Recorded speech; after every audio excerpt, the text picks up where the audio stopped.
The first thing folks noticed about the widow was how plain she dressed. In a land where gold watches flashed and silk skirts whispered through saloon doors, she stepped off the stagecoach in a faded calico dress and boots worn thin at the heels. Dust clung to her hem as if she belonged to the road itself.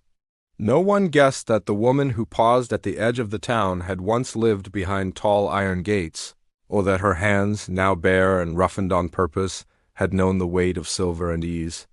They saw only a quiet woman with steady eyes and a small trunk, alone in a place that did not care much for strangers. The town was called Red Hollow, a hard knot of buildings pressed between dry hills and a crooked river. It had grown fast on rumor and greed, then settled into something meaner when the easy money ran out. Men here judged worth by land, cattle, or the cut of a coat. Widows were measured by what they had lost and what they might still be hiding. This one offered nothing but a soft voice and a request for a room. The innkeeper squinted at her, took her coin, and told her the rules. No trouble. No questions. She nodded and carried her own trunk upstairs. She had learned long ago how to make herself smaller. It had started the day she buried her husband under a white oak back east, when neighbors came with pity in their eyes and hands already counting what might be left to take. He had been rich in land and trade, and she had been young enough to think love could keep fortune honest. After he died, the house filled with voices she did not invite. Lawyers, cousins, men who smiled too wide. She watched them circle like buzzards, and in that watching she understood something simple and hard. Money could buy attention, but it could not buy a true heart. So she sold what she could quietly. She left the rest in careful hands and took only what she needed to travel west, where no one knew her name. In Red Hollow, she would be poor by choice. She would listen more than she spoke. She would see who treated her kindly when there was nothing to gain. If she were to marry again, it would not be to a man who loved her purse more than her breath. The town took note of her soon enough. A widow alone was always noticed. Men tipped their hats and asked questions that pretended to be polite. How long would she be staying? Did she have kin nearby? Was she looking for work? She answered with truth wrapped in silence. She said she would stay a while. She said she had no one here. She said she could sew and keep books. Some lost interest at once. Others smiled harder, seeing what they thought was an easy thing. On the edge of Red Hollow lived another figure most folks noticed only to avoid. He kept to the cottonwoods by the river, where the water bent slow and the ground held memory. He was Apache, tall and broad-shouldered, with long black hair tied back in a simple band. He wore no shirt even when the wind cut cold, and silver and turquoise rested against his skin. His name was spoken rarely, and when it was, it came with a mutter. The town had decided long ago what he was without asking. They called him dangerous. They called him broken. They called him a reminder of a past they wanted buried. He had watched the stagecoach arrive from across the river, eyes narrowed against the sun. He watched the widow step down, saw the way she scanned the street not with fear but with care. He noticed how she lifted her trunk herself, how she thanked the driver and did not wait for help. Most of all, he noticed how she did not look away when she sensed his gaze. Her eyes met his, steady as water held in a bowl. There was no challenge in them, no pity, only recognition. The Apache had learned the shape of rejection early. Treaties broken like cheap boards. Promises traded for bullets and fences. He had survived things that would have bent other men into bitterness, yet he carried himself straight. He worked when work could be found, hauling timber, breaking horses no one else could handle. When there was no work, he hunted and fished, sharing meat with those who did not spit at his feet. He did not belong to Red Hollow, and Red Hollow made sure he knew it. The widow's days took on a pattern. She rose early, took small jobs, mended dresses, kept accounts for a shopkeeper who liked her neat hand. She listened in the evenings at the inn, hearing stories of failed mines and lost chances. Men spoke louder when she passed, puffing themselves up. One brought her a ribbon, another offered protection. She thanked them and declined, gently but firm. Word spread that she was proud for someone with so little. It made some angry. It made others curious. Once a week she walked to the river to wash clothes, choosing the far bank where the grass was thick. The first time she saw the Apache there up close, her breath caught, not in fear but in surprise. He stood knee-deep in the water, lifting a net heavy with fish. Sunlight traced the lines of his arms, and for a moment she forgot the world behind her. He turned, saw her, and paused. The space between them held years of taut suspicion, but neither filled it with noise. She spoke first, asking if she was in the way. Her voice was calm. He shook his head once. She watched in silence, aware of him as one is aware of weather. When she left, she thanked him for the quiet. He watched her go, something like a question settling in his chest. Their meetings by the river became unspoken agreement.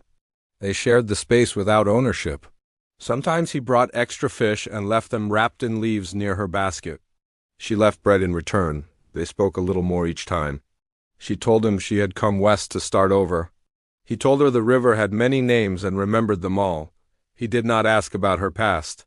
She did not ask about his scars. Trust grew in small, careful steps. In town, the widow felt the press of expectation tighten. A cattleman with too much cologne began to visit the inn nightly. He spoke of security, of how a woman alone needed a man to manage her affairs. She smiled and said she managed well enough. He laughed, thinking it a game. Others joined in the pursuit, each convinced he was the answer she did not yet know she wanted. None asked what she wanted. Rumors started the way they always do, low and mean. Some said she was not as poor as she claimed. Others said she was leading men on. The innkeeper warned her to be careful. Red Hollow did not like mysteries. She nodded, feeling the old weight press against her ribs. She wondered if she had misjudged this place, if even here the truth would have to stay hidden. The Apache heard the talk too. He heard his name dragged into it, twisted as proof of her poor judgment. They said she spent time with him because no decent man would have her. Anger stirred, slow and dangerous, but he kept his hands open. He had learned what came of giving the town what it expected. One evening, as the sun bled red behind the hills, the widow walked to the river with a heaviness she could not name. She found him there, sitting on a fallen log, mending a net. Without looking up, he asked if the town was being unkind. She laughed softly, a sound edged with tired truth, and said the town was being itself. She surprised herself by telling him more. Not everything, but enough. She spoke of wanting to be seen without the shine of wealth, of fearing that love might only be another transaction. He listened, fingers still, eyes on the water. When she finished, he said she was brave to test the world that way. He said most people hid their hearts behind gold or anger. She asked him why he stayed near a town that despised him. He answered that the river did not despise him, and sometimes that was enough. In that moment, something fragile and bright took shape between them, unspoken but real. Neither noticed the figure watching from the trees, nor the way news traveled faster than truth in Red Hollow. By morning, the widow would face a choice she could not postpone, and the Apache would be forced to decide how much more he was willing to lose. The river kept its silence, holding all their reflections as the current moved on. Morning came uneasy to Red Hollow. The widow woke before the bell, the room still dim, the smell of dust and old wood pressing close. Sleep had not stayed with her long. Words from the river echoed in her mind, mixed with the looks she had felt on her back the night before. She dressed slowly, choosing the same plain clothes, tying her hair back with care. The woman she saw in the mirror looked calm, but her hands betrayed her. They shook just a little. Downstairs, the inn hummed with early voices. Men heading out to work spoke in low tones, stopping when she passed. Their eyes followed her in a way that felt heavier than before. The innkeeper caught her sleeve near the door and leaned in close, her voice sharp with warning. She said folks were talking louder than usual. She said some men did not like being refused, and others did not like secrets. The widow thanked her and stepped into the street, the sun already warming the dust. Work filled the morning as it always did. She stitched torn seams and balanced ledgers, letting numbers calm her thoughts. Yet even there, she sensed the change. The shopkeeper watched her with a frown he did not bother to hide. He asked if she planned to stay long in Red Hollow. She answered that she had not decided. He nodded, as if filing the answer away for later use. By noon, the cattleman arrived, his boots clean, his smile fixed.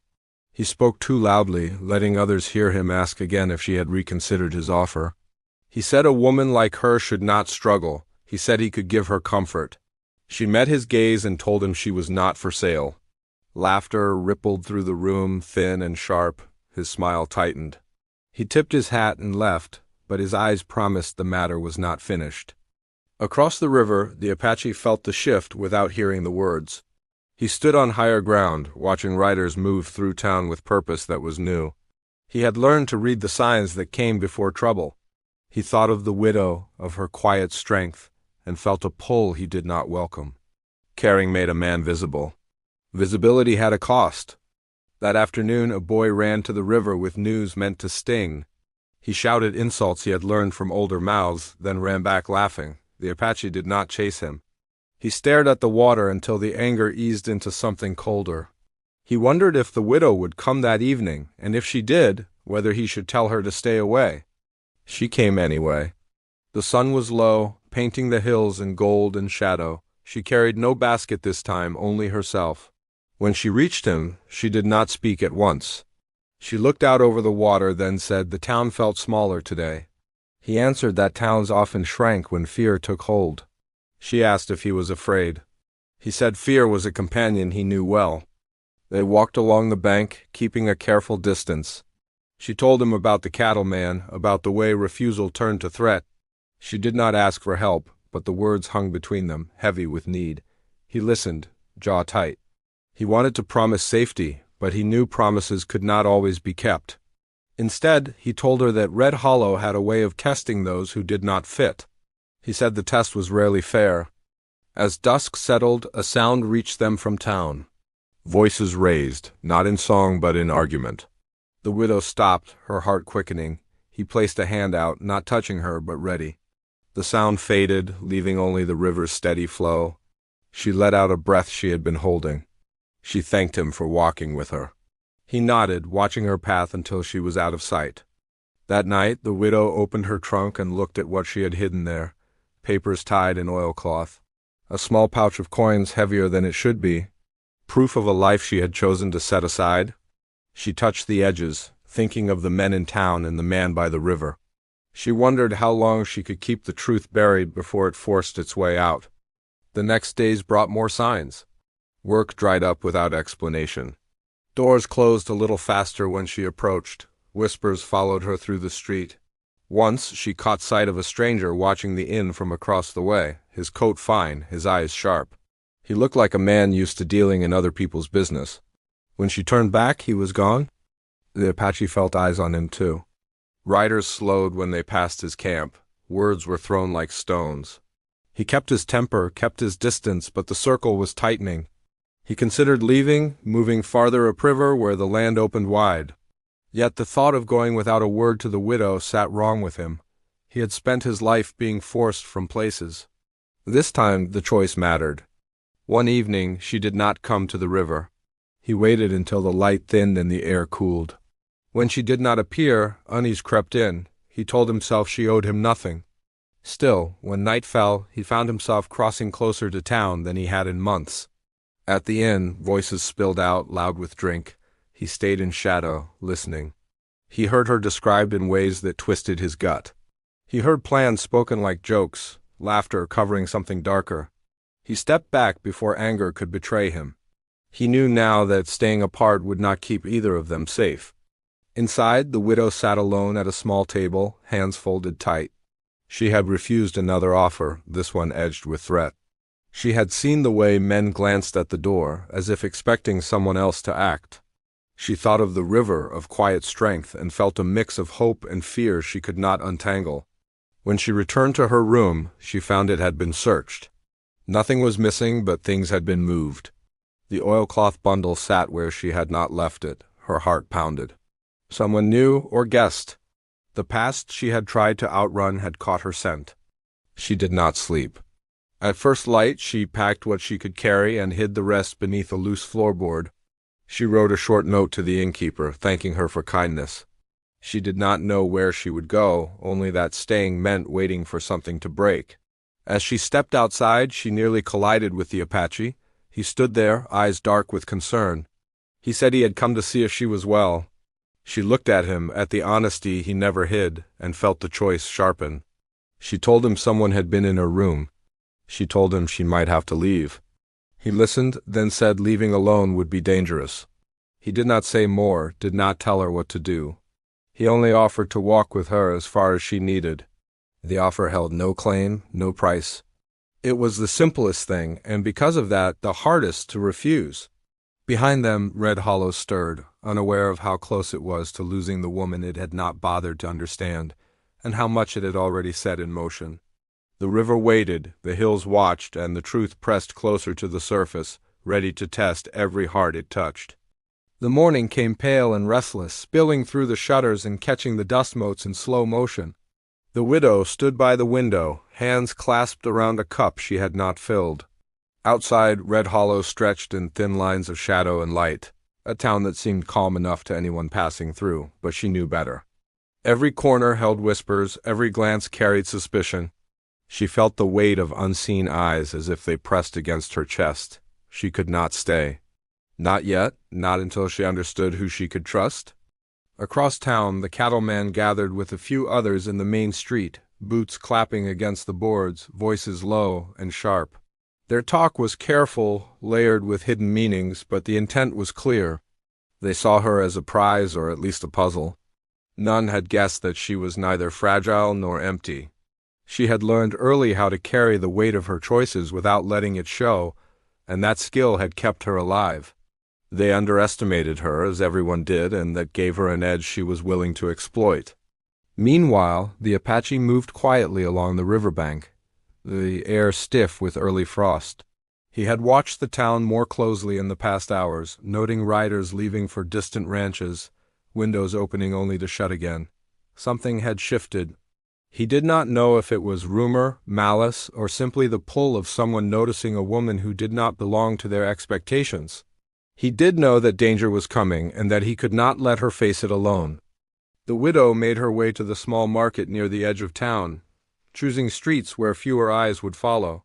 She kept her hands visible, her head low, and her pace steady. Even so, she felt the weight of the town's curiosity pressing against her back. A butcher glanced her way, frowning. A banker leaned from his window, adjusting a ledger he had no intention of finishing. All of them, she thought, measured by what they could take rather than what they could give. She had lived a lifetime avoiding that, but Red Hollow forced it into sharp relief. She bought eggs and bread from a woman whose apron was streaked with flour. The woman asked little, spoke less, and let the transaction end without commentary. It was small kindness, but enough to anchor her in a world she could still navigate. Even so, she carried the unease of the previous night. Someone had been in her room. That alone was enough to make her reconsider every step. She could not ignore it. By mid-afternoon, the cattleman appeared again, leaning on a fence post, his hat low over his eyes. He did not speak at first, simply watched her as she crossed the dusty street. She slowed, steadying her pulse, and met his gaze evenly. He smiled, slow and deliberate. "You don't know what you're giving up?" he said. His tone implied both promise and warning. She shook her head and continued on, leaving him with the words half-finished. He watched until she disappeared around a corner, then muttered to himself, a frown pulling his lips tight. From the river, the Apache followed her movements as best he could. He had seen enough to know the pattern of threats, the subtle push and pull of power in Red Hollow.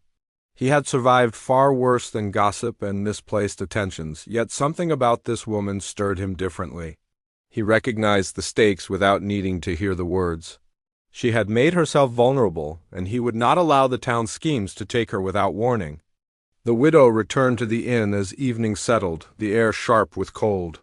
She kept to the shadows, avoided the main room, and slipped into her room without attracting attention. She lit a small lantern and opened the floorboard, checking that her hidden papers and coin were still in place. Nothing had been disturbed. She exhaled slowly, allowing herself a momentary relief. Then a knock at the door froze her. Not loud, not urgent, just soft, deliberate. She crossed the room cautiously. When she opened the door, no one stood there. Only the wind carried a scrap of paper across the floor. She picked it up, noticing the handwriting was crude, jagged. The words read, "Do not think you can hide forever. Some debts cannot be escaped." The ink smudged as if the hand that wrote it had been hurried. Her stomach tightened. Someone knew more than she had assumed. The next day brought a new complication. A traveling preacher had arrived in town, claiming to bring news from the wider territories.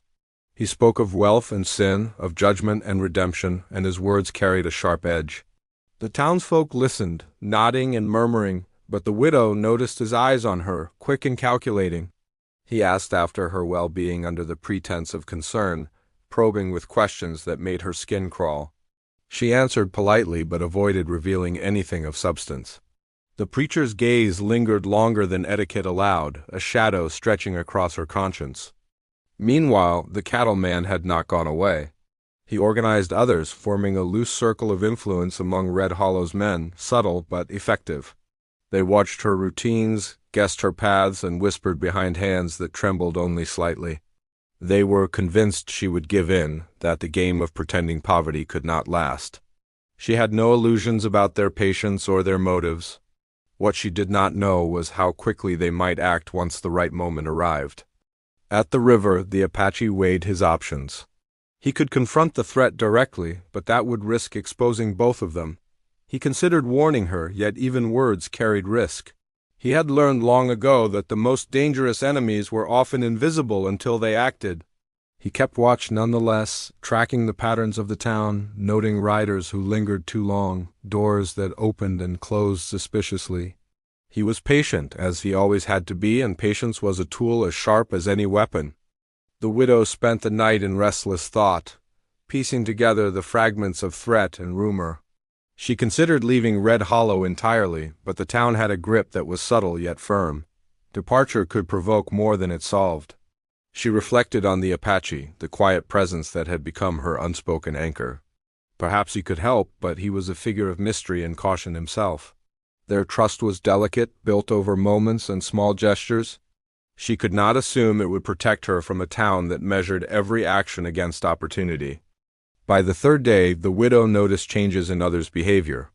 Men she had passed casually now spoke with deliberate politeness, their eyes calculating. Women watched her silently, noting her routines and murmuring among themselves. Even children seemed to sense the tension, darting away when she approached. The feeling of being enclosed, watched, and measured grew heavier with each hour. She realized that her presence alone was a catalyst, stirring undercurrents she had not anticipated. The Apache saw it too. He noticed strangers lingering near her usual paths, and he saw the subtle signals among the townspeople, the nods, the murmurs, the way some hands hovered near belts and pockets. Something was building, and it would not stop until the widow's secret was forced into the open. He considered intervention carefully, mapping possibilities, anticipating consequences. Every choice carried weight. Every inaction could have cost. One afternoon, while the widow worked in the market, a small accident occurred. A cartwheel broke, spilling sacks of flour across the street. Men rushed to help, but their attention was fragmented, split between the mess and her presence. She stooped to help gather the flour, feeling their eyes on her, and sensed how easy it would be for gossip to twist this act into something far more sinister. The cattleman appeared shortly after, watching her from a distance, his expression a careful mix of irritation and admiration. She met his gaze without flinching, returning a look that spoke of control, not submission. At night she returned to the riverbank alone, needing the quiet and the perspective it offered. The Apache was already there, crouched by the water, his eyes scanning the dark line of town across the river. They did not speak at first. Silence carried them both, a shared understanding of threat and endurance. Finally, she said the words she had held back. "I am not afraid of men like him. Not exactly. But I cannot let them see me for what I truly am." "Not yet." He nodded, watching the water. "Red Hollow will see. You cannot hide forever." There was no judgment in his voice, only the statement of a fact. She met his eyes, searching for a hint of fear or doubt, but found none. He had faced much worse and survived. That knowledge was both comforting and unsettling. Days stretched into a pattern of subtle conflict. The widow's movements were measured, her interactions carefully weighed. The cattleman and his allies continued to press, small acts of intimidation and insinuation. The preacher's eyes lingered. The town whispered. And the Apache stayed near enough to notice, to guide if necessary, but distant enough to protect his own safety. The tension became almost tangible, thick as dust in the streets. Then, on a morning washed in pale sunlight, a stranger arrived at the edge of town. He was tall, with clothes that carried the smell of far lands, and his eyes held a hardness that belonged to experience rather than curiosity. He asked after the widow with too much interest, as if seeking confirmation of something already known.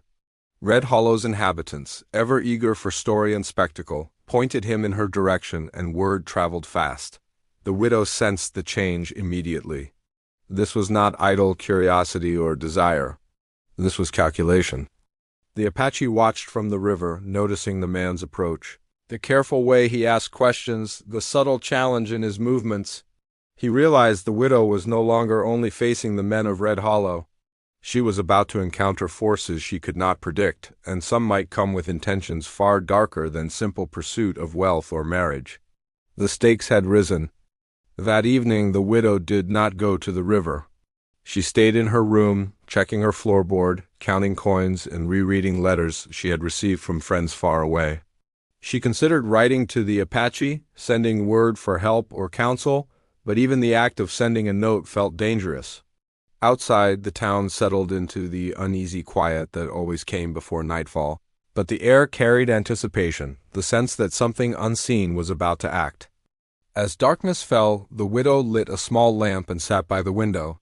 Across the street, a shadow moved in deliberate silence, watching the inn. Her heart quickened. She did not know if it was the cattleman, the preacher, the stranger, or someone she had yet to notice. She only knew that the choices she had made, the life she had tried to hide, and the fragile trust she had begun to form with the Apache were all on the edge. One wrong step could topple it all.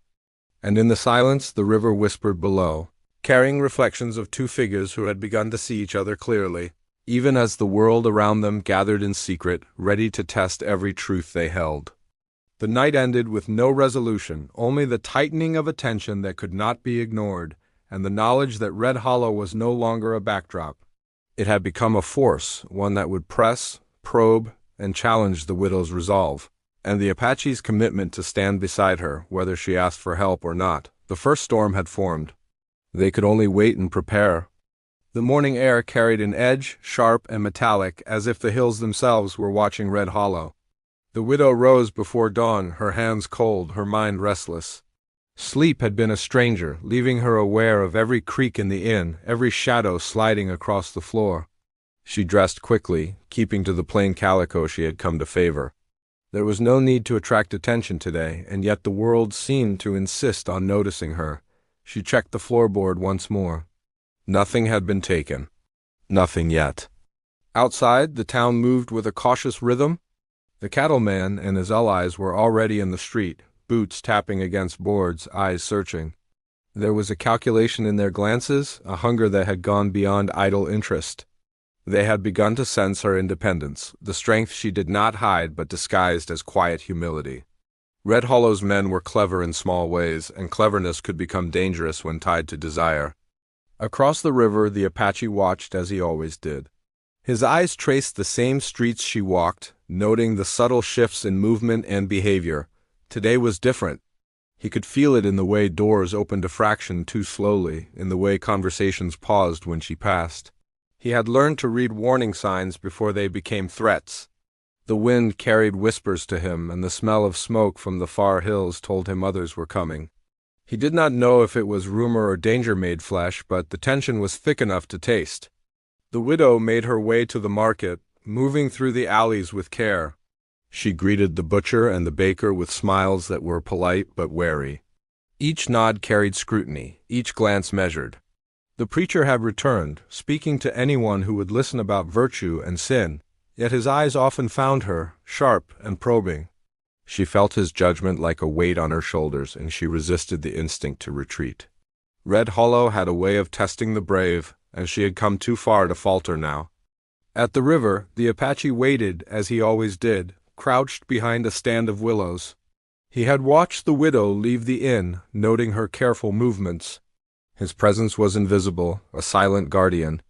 He saw the stranger arrive first, riding slow along the edge of town, then the preacher following, words like poison slipping into open ears. He recognized the tension building in the streets, the way the cattleman's men spread out in deliberate circles. Today would be decisive. The widow felt the air shift as she passed the town square. Conversations paused when she entered earshot, and a few men lingered near the fountain, pretending to adjust boots or straighten hats while watching her. She kept moving, counting steps, tracking the safest path, and yet she felt the threads of danger tightening. Her heart beat steadily, but her mind raced, tracing every possible angle, every small misstep that might reveal her secret. She had learned to survive by thinking ahead, but today, even she admitted, the game was cruel. In the inn, the cattleman gathered his allies. His voice was low, and the tone was different from previous days. There was impatience now, a sharpness to the words.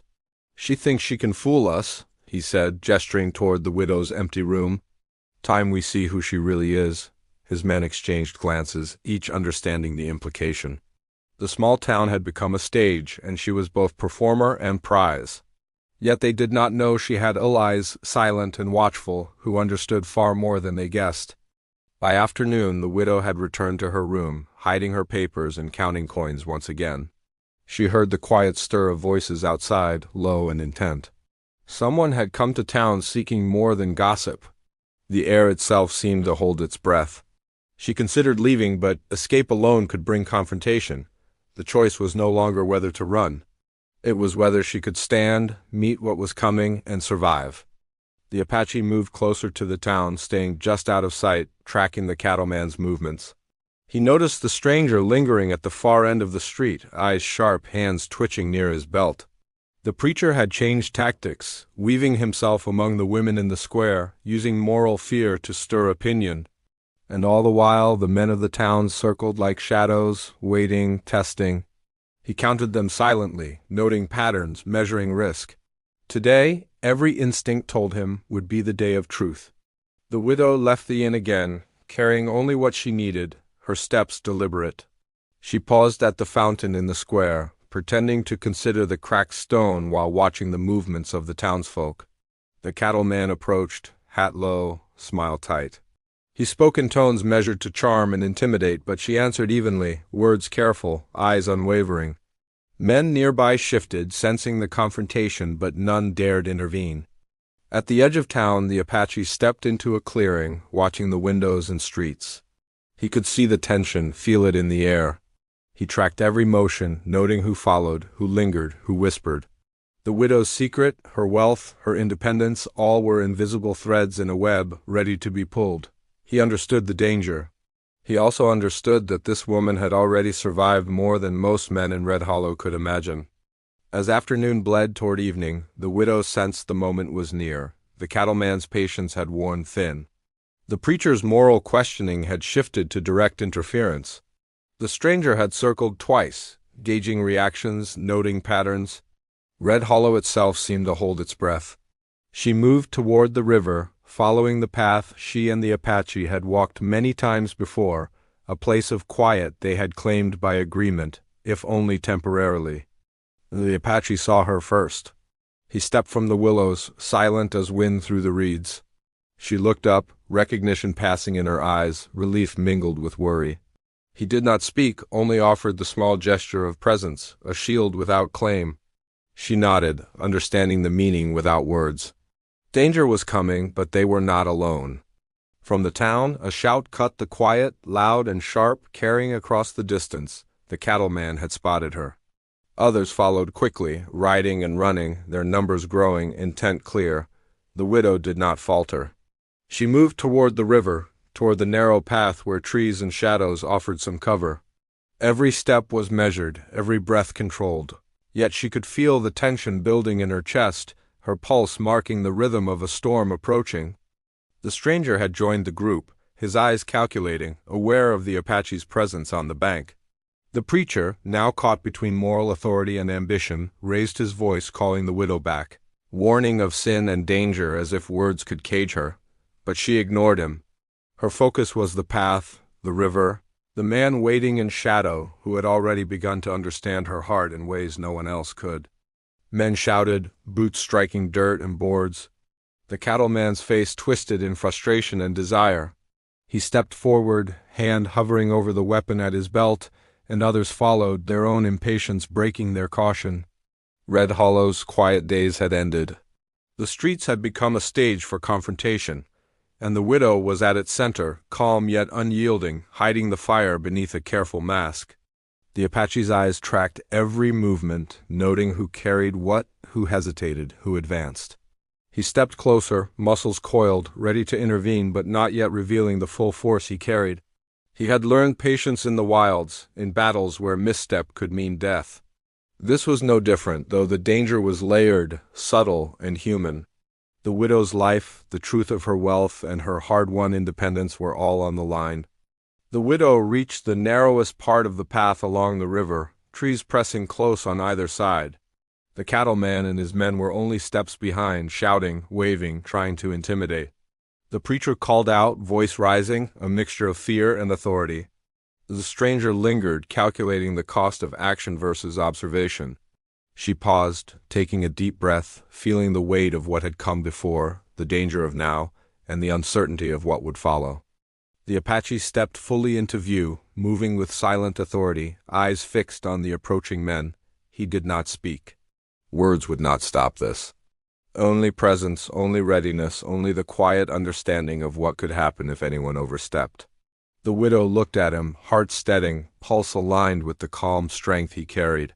Together they formed a line of unspoken defiance. The men of Red Hollow hesitated, sensing a change. The cattleman's anger sharpened, and he cursed under his breath, seeing the widow no longer as fragile or alone. The stranger measured the moment, ready to strike or intervene. The preacher's calls turned frantic, the air thick with tension and expectation. Every observer in the town paused, sensing that the moment had arrived when words, rumors, and secrets would clash with truth, courage, and resolve. The widow and the Apache stood at the river's edge, the town closing in, the river flowing beside them, carrying reflections of danger, trust, and the unknown. Every heartbeat was a countdown, every step a prelude to action. The wind whispered through the trees as if holding its breath, as if waiting for the inevitable storm to break, for the choices made and secrets kept to be tested against the will of men who had underestimated both of them. They did not speak. There was no need. The widow's hands were steady. The Apache's posture radiated controlled power. The town had converged, danger pressing from every side, yet the moment held in perfect suspension. The streets were silent except for the distant shouts and the rhythm of boots on dirt. Every eye watched, every nerve strained, and every heart held the same question: what would come next? And in that pause, as the sun dipped toward the horizon, the river reflecting gold and shadow, the tension reached its peak. Red Hollow had brought every threat together, every desire and suspicion. The widow's secret, the Apache's protection, the cattleman's greed, the preacher's judgment, the stranger's calculation, all were poised for collision. Nothing could move forward without risk, and yet all were forced to act. Time itself seemed to slow, holding the moment just before the storm broke, the instant when courage, cunning, and truth would clash with greed, fear, and misunderstanding.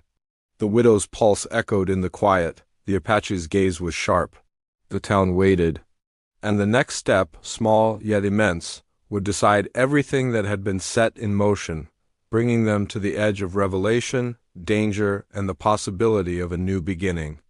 The wind shifted, carrying voices, carrying intentions, carrying the sense that nothing could remain hidden for long. The river flowed steady beside them, indifferent and patient, as if counting down the last moments before everything changed. Every shadow, every movement, every heartbeat stretched taut. The stage was set. The tension could not hold much longer. The moment before action, before confrontation, before choice, the moment where all paths converged had arrived, and nothing in Red Hollow would ever be the same again. The air held the weight of expectation, thick and sharp, as the widow and the Apache faced the men of Red Hollow at the river's edge. The cattleman's hand hovered over his belt. The preacher's voice cracked in authority, and the stranger's eyes glinted with calculation. Every movement, every breath was measured, stretched across the tense space between threat and consequence. Yet the widow did not flinch. She held her head high, letting the calm she had cultivated over months radiate outward. She had learned that courage often needed no weapon, only conviction. The Apache stepped forward slightly, not to challenge but to signal that the moment had passed the point of words. He was a presence born of patience and strength, a reminder that some things could not be bent by fear or desire. The men hesitated, sensing that the quiet confidence in the widow's stance was more dangerous than any drawn blade. Their own impatience wavered against the weight of clarity. The stranger shifted, eyes moving between the two figures at the riverbank, recognizing a truth he could not deny. This woman was no ordinary target, and the Apache was not merely a bystander. The widow finally spoke, her voice steady, carrying across the distance. "I am done hiding," she said, letting the words float between them. "I have chosen my own path. Anyone who wishes to challenge that will find there is nothing to take, and everything to lose." She did not gesture, did not threaten, yet the certainty behind her words carried the force of action. A hush fell over the men. Even the cattleman blinked, his confidence faltering. He had assumed her weakness, her compliance, but she had turned the game entirely. The Apache moved closer, now beside her, the unspoken bond between them clear. He did not touch her, did not claim her, but the alignment of their purpose was visible to anyone watching. "Some truths cannot be ignored," he said, low and controlled. "And some hearts will not bend to fear." The townsfolk on the edges of the street whispered among themselves, eyes wide. For the first time, Red Hollow was forced to see the widow not as a puzzle or a prize, but as a person of determination and resolve. The preacher opened his mouth, but no words could carry over the clarity in her stance and the presence at her side. The stranger, too, realized that action against her now would reveal more about his intentions than about her defenses. And the cattleman, once confident in the town's usual sway over women and wealth, lowered his hand. The realization hit him slowly. Control could not be forced, and the widow's spirit was untouchable. After a long pause, the cattleman stepped back. His allies followed, murmuring excuses, explanations, small justifications for their presence. Red Hollow's tension released in whispers and shifting footsteps. The widow remained where she was, letting the release settle without celebration, aware that her calm was as much protection as courage had been. The Apache did not speak again, simply standing beside her, a sentinel who had been watching long enough to know the dangers were real but manageable. With the immediate threat diffused, the widow allowed herself to breathe more freely. She glanced at the river, the water flowing steady and forgiving. It had carried their reflections, their fears, and their secrets, and now it seemed to approve the moment of quiet triumph. The lessons she had carried from her past patience, observation, discretion had brought her to this point. Red Hollow could no longer claim ignorance, nor could anyone dismiss her courage. She had emerged stronger than the town could ever understand. The stranger lingered, no longer a threat but an observer of what had transpired. He tipped his hat slightly, a gesture of respect, and moved on. The preacher withdrew as well, leaving only those who had truly wished to interfere, now visibly reconsidering their motives. The widow had shifted the balance without raising a hand, showing that strength and integrity could withstand scrutiny, greed, and manipulation alike. That evening, the widow and the Apache walked along the riverbank, their steps slow, synchronized in a way that was natural, unforced. They spoke quietly, words measured but warm. She told him that she had learned more about herself in these few weeks than she had in years behind walls of wealth. He listened, offering little more than acknowledgement and a steady gaze, the kind of presence that requires no embellishment to comfort. As the sun set behind the hills, painting the river in streaks of gold and shadow, the widow reflected on the journey that had brought her here.